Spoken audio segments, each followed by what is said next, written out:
नमस्कार ସମସ୍ତଙ୍କୁ ସାରା ଅଫିସିଆଲକୁ ସ୍ୱାଗତ ଜଣାଉଛି। ଆଶା କରୁଛି ଆପଣମାନେ ସମସ୍ତେ ବହୁତ ଭଲରେ ଥିବେ ହେଲା। ତ ଦେଖନ୍ତୁ ଆଜିର ଟପିକଟି କ'ଣ ରହିଛି ନା ବା କେଉଁ ଉପରେ ଡିସ୍କସନ୍ କରିବା। ଆଜିର ଟପିକ ରହିଛି କ'ଣ ନା ରେଲୱେ କ୍ୱେଶ୍ଚିନ୍ ହେଲା। ତ ଆଗକୁ ଆପଣମାନେ ଜାଣିଛନ୍ତି RPFର ଏକ୍ଜାମ୍ ଆସିବାକୁ ଯାଉଛି।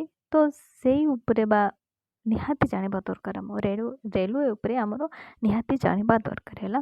ତ ଆଶା କରିବି ସମସ୍ତେ ଭିଡ଼ିଓରେ ଶେଷ ଯାଏଁ ରୁହନ୍ତୁ। ଆପଣମାନଙ୍କ ପାଇଁ କ୍ୱେଶ୍ଚିନ୍ ମଧ୍ୟ ମୁଁ କିଛି ରଖିଛି। ତ ଯଦି ଭିଡ଼ିଓଟି ଭଲ ଲାଗିବ ତାହେଲେ ଲାଇକ୍ ସେୟାର କମେଣ୍ଟ ନିହାତି କରନ୍ତୁ ଆଉ ସବସ୍କ୍ରାଇବ୍ କରିବାକୁ ଜମାରୁ ଭୁଲିବେନି। ତ ଆଜିର ପ୍ରଥମ କ୍ୱେଶ୍ଚିନ୍ କ'ଣ ନା ଭାରତର ପ୍ରଥମ ମହିଳା ରେଳମନ୍ତ୍ରୀ କିଏ?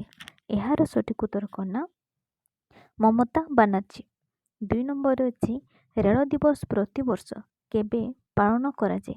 ଏହାର ସଠିକ୍ ଉତ୍ତର 16 ଏପ୍ରିଲ। ତାପରେ 3 ନମ୍ବରରେ ଭାରତର ପ୍ରଥମ ରେଳ ଷ୍ଟେସନର ନାମ କ'ଣ? ଏହାର ସଠିକ୍ ଉତ୍ତର ଛତ୍ରପତି ଶିବାଜୀ। 4 ନମ୍ବରରେ ଭାରତରେ ସର୍ବପ୍ରଥମେ କେଉଁ ରେଳପଥ ଜୋନ୍ର ସ୍ଥାପନ କରାଯାଇଥିଲା? ଏହାର ସଠିକ୍ ଉତ୍ତର କ'ଣ ନା ଦକ୍ଷିଣ ରେଳପଥ। 5 ନମ୍ବରକୁ ଯିବା। 5 ନମ୍ବରରେ କ'ଣ କହୁଛି ନା 5 ନମ୍ବରରେ କହୁଛି ଭାରତରେ ବର୍ତ୍ତମାନ କେତୋଟି ରେଳପଥ ଜୋନ୍ ଅଛି? ଏହାର ସଠିକ୍ ଉତ୍ତର କ'ଣ ନା 18ଟି। 6 ନମ୍ବରକୁ ଯିବା। 6 ନମ୍ବର କ'ଣ କହୁଛି ନା 18 ନମ୍ବର ରେଳପଥ ଜୋନ୍ର ନାମ କ'ଣ? ଏହାର ସଠିକ୍ ଉତ୍ତର କ'ଣ ନା ମୁଁ ଆପଣମାନଙ୍କୁ ଜଣାଇ ନାହିଁ। ଏହାର ସଠିକ୍ ଉତ୍ତର ଯଦି ଜାଣିଛନ୍ତି ତାହେଲେ କମେଣ୍ଟ ମାଧ୍ୟମରେ ନିହାତି ଜଣାନ୍ତୁ ହେଲା। ଯଦି ବି ଜାଣିନାହାନ୍ତି ତାହେଲେ ମଧ୍ୟ କମେଣ୍ଟ କୁହନ୍ତୁ, ମୁଁ ଆପଣମାନଙ୍କୁ ସଠିକ୍ ଉତ୍ତର ଜଣାଇଦେବି।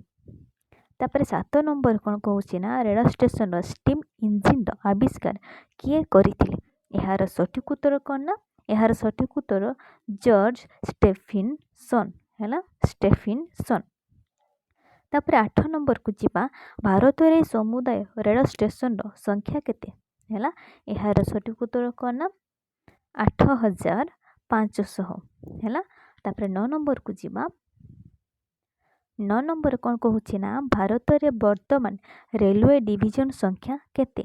ଏହାର ସଠିକ୍ ଉତ୍ତର 70ଟି। ତାପରେ 10 ନମ୍ବରକୁ ଯିବା। 10 ନମ୍ବର କ'ଣ କହୁଛି ନା ଭାରତର କେଉଁ ରାଜ୍ୟରେ ରେଳ ଧାରଣା ସବୁଠାରୁ ଅଧିକ ଅଛି? ହେଲା, ଏହାର ସଠିକ୍ ଉତ୍ତର କ'ଣ ନା ଉତ୍ତରପ୍ରଦେଶ। 11 ନମ୍ବରରେ ଭାରତ ଏବଂ ପାକିସ୍ତାନ ମଧ୍ୟରେ ଚାଲୁଥିବା ରେଳଗାଡ଼ିର ନାମ କ'ଣ? ବା ଭାରତରୁ ପାକିସ୍ତାନକୁ ଯେଉଁ ରେଳଗାଡ଼ିଟା ଯିବା ଆସିବା କରେ ସେଇ ରେଳଗାଡ଼ିର ନାମ ପଚାରୁଛି ସିଏ। ତ ଏହାର ସଠିକ୍ ଉତ୍ତର କ'ଣ ନା କ'ଣ ସମଝୋତା ଏକ୍ସପ୍ରେସ୍। ତାପରେ 12 ନମ୍ବରକୁ ଯିବା। 12 ନମ୍ବରରେ କ'ଣ କହୁଛି ନା ଭାରତ ଏବଂ ବାଂଲାଦେଶ ମଧ୍ୟରେ ଚାଲୁଥିବା ରେଳଗାଡ଼ିର ନାମ କ'ଣ? ଏହାର ସଠିକ୍ ଉତ୍ତର ମୈତ୍ରୀ ଏକ୍ସପ୍ରେସ୍ ହେଲା। ତାପରେ ଯିବା 13 ନମ୍ବରକୁ। 13 ନମ୍ବରରେ କ'ଣ କହୁଛି ନା ଭାରତରେ ସର୍ବପ୍ରଥମ 1951 ମସିହାରେ କେତୋଟି ରେଳ ଜୋନ୍ ସ୍ଥାପନ କରାଯାଇଥିଲା? ଏହାର ସଠିକ୍ ଉତ୍ତର କ'ଣ ନା 3ଟି। ତ ସେଇ 3ଟି ରେଳପଥ ମୁଁ ଜୋନ୍ କହୁଛି, ଆପଣମାନେ ଲେଖିକି ରଖନ୍ତୁ ହେଲା। ତ ପ୍ରଥମରେ କ'ଣ ଅଛି ନା ଦକ୍ଷିଣ ରେଳପଥ ହେଲା। ଦକ୍ଷିଣ ରେଳପଥ ଜୋନ୍ ଏହା କେବେ ହେଇଥିଲା ନା 14 ଏପ୍ରିଲ 1951 କେଉଁଠି ଚେନ୍ନାଇଠାରେ। ତାପରେ 2 ନମ୍ବରରେ ଅଛି କେନ୍ଦ୍ର ରେଳପଥ 5 ନଭେମ୍ବର 1951ରେ କେଉଁଠି ନା ମୁମ୍ବାଇଠାରେ। 3 ନମ୍ବର ଅଛି କ'ଣ ନା ପଶ୍ଚିମ ରେଳପଥ କେବେ ନା 5 ନଭେମ୍ବର ସେଇ ସେମ୍ ଡେଟ୍ 1951, ଏଇଟା ମଧ୍ୟ କ'ଣ ନା ମୁମ୍ବାଇରେ ହେଲା। ତାପରେ 14 ନମ୍ବରକୁ ଯିବା। 14 ନମ୍ବର କ'ଣ କହୁଛି ନା ଭାରତର 17ତମ ରେଳପଥ ଜୋନ୍ର ନାମ କ'ଣ? ଏହାର ସଠିକ୍ ଉତ୍ତର କ'ଣ ନା କୋଲକାତା ମେଟ୍ରୋ। 15 ନମ୍ବର ଭାରତର ସବୁଠାରୁ ବଡ଼ ରେଳପଥ ଜୋନ୍ର ନାମ କ'ଣ? ଏହାର ସଠିକ୍ ଉତ୍ତର ଉତ୍ତର ରେଳପଥ ହେଲା। ତାପରେ 16 ନମ୍ବର କ'ଣ କହୁଛି ନା ରେଳପଥ ଜୋନ୍ର ସର୍ବାଧିକ ମୁଖ୍ୟାଳୟ କେଉଁଠାରେ ଅବସ୍ଥିତ ବା ରହିଛି କେଉଁଠାରେ? ଏହାର ସଠିକ୍ ଉତ୍ତର କଲିକତାଠାରେ। ତାପରେ ଯିବା 17 ନମ୍ବରକୁ। କଲିକତାରେ ରେଳପଥ ଜୋନ୍ର ମୋଟ କେତୋଟି ମୁଖ୍ୟାଳୟ ଅବସ୍ଥିତ? ଏହାର ସଠିକ୍ ଉତ୍ତର କ'ଣ ନା 3ଟି। ତାପରେ ଯିବା 18 ନମ୍ବରରେ। ଆଚ୍ଛା, ଗୋଟେ ସେ 3ଟି ଯେଉଁ କ'ଣ ମୁଖ୍ୟାଳୟ ରହିଛି ମୁଁ ଆପଣମାନଙ୍କୁ ତାର ନାଁ କହିଦେଉଛି। 1 ନମ୍ବର କ'ଣ ଅଛି ନା ମେଟ୍ରୋ ହେଲା। 2 ନମ୍ବର ଅଛି ଦକ୍ଷିଣ ପୂର୍ବ ରେଳପଥ। 3 ନମ୍ବର ଅଛି କ'ଣ ନା ପୂର୍ବ ରେଳପଥ ହେଲା। ତାପରେ 18 ନମ୍ବରକୁ ଯିବା। କେଉଁ ରେଳପଥ ଜୋନ୍ରେ ସର୍ବାଧିକ ଷ୍ଟେସନ ରହିଛି? ଏହାର ସଠିକ୍ ଉତ୍ତର କ'ଣ ନା ଉତ୍ତର ରେଳପଥରେ। ତାପରେ ଯିବା 19 ନମ୍ବରରେ ଭାରତର ବୃହତ୍ତମ ରେଳ ଷ୍ଟେସନର ନାମ କ'ଣ? ଏହାର ସଠିକ୍ ଉତ୍ତର କ'ଣ ନା ହାଓଡ଼ା ରେଳ ଷ୍ଟେସନ ହେଲା। 20 ନମ୍ବର ଭାରତର ଦକ୍ଷିଣ ରେଳପଥ ଜୋନ୍ ମାର୍ଗର ଲମ୍ବ କେତେ?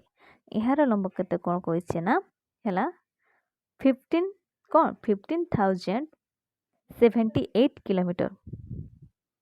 ତାପରେ ଯିବା 21 ନମ୍ବରକୁ ପୂର୍ବତଟ ରେଳପଥର ମୁଖ୍ୟାଳୟ କେଉଁଠାରେ ଅବସ୍ଥିତ? ଏହାର ସଠିକ୍ ଉତ୍ତର ଭୁବନେଶ୍ୱରଠାରେ।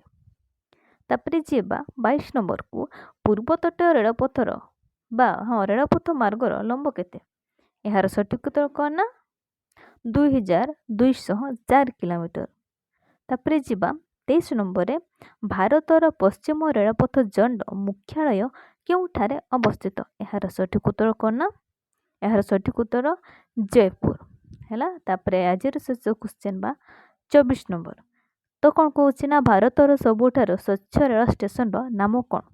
ଏହାର ସଠିକ୍ ଉତ୍ତର ମୁଁ ଆପଣମାନଙ୍କୁ ଜଣେ ନାହିଁ। ଯଦି ଜାଣିଛନ୍ତି ତାହେଲେ କମେଣ୍ଟ ମାଧ୍ୟମରେ ଲେଖିକି ଜଣାନ୍ତୁ। ଯଦି ବି ଜାଣିନାହାନ୍ତି ତାହେଲେ ମଧ୍ୟ ଲେଖିକି ଜଣାଇବେ। ମୁଁ ଆପଣଙ୍କୁ ନେକ୍ସଟ ଭିଡ଼ିଓରେ ସଠିକ୍ ଉତ୍ତରଟି ଜଣାଇଦେବି ହେଲା। ତ ଆଜିର ଭିଡ଼ିଓ ଏତିକି ଥିଲା। ଆଶା କରିବି ଆପଣମାନଙ୍କୁ ଭିଡ଼ିଓଟି ଭଲ ଲାଗିଥିବ। ଯଦି ଭିଡ଼ିଓଟି ଭଲ ଲାଗିଥାଏ ତାହେଲେ ଲାଇକ୍ ସେୟାର କମେଣ୍ଟ ନିହାତି କରିବେ। ଯଦି ଭିଡ଼ିଓରେ କିଛି ଭୁଲ ରହିଯାଇଥାଏ ତାହେଲେ କମେଣ୍ଟ ମାଧ୍ୟମରେ ଜଣାନ୍ତୁ। ମୁଁ ଭୁଲଟିକୁ ସୁଧାରିବା ପାଇଁ ନିହାତି ଚେଷ୍ଟା କରିବି। ତ ଆଜିର ଭିଡ଼ିଓକୁ ମୁଁ ଏଇଠି ଶେଷ କରୁଛି। ଧନ୍ୟବାଦ।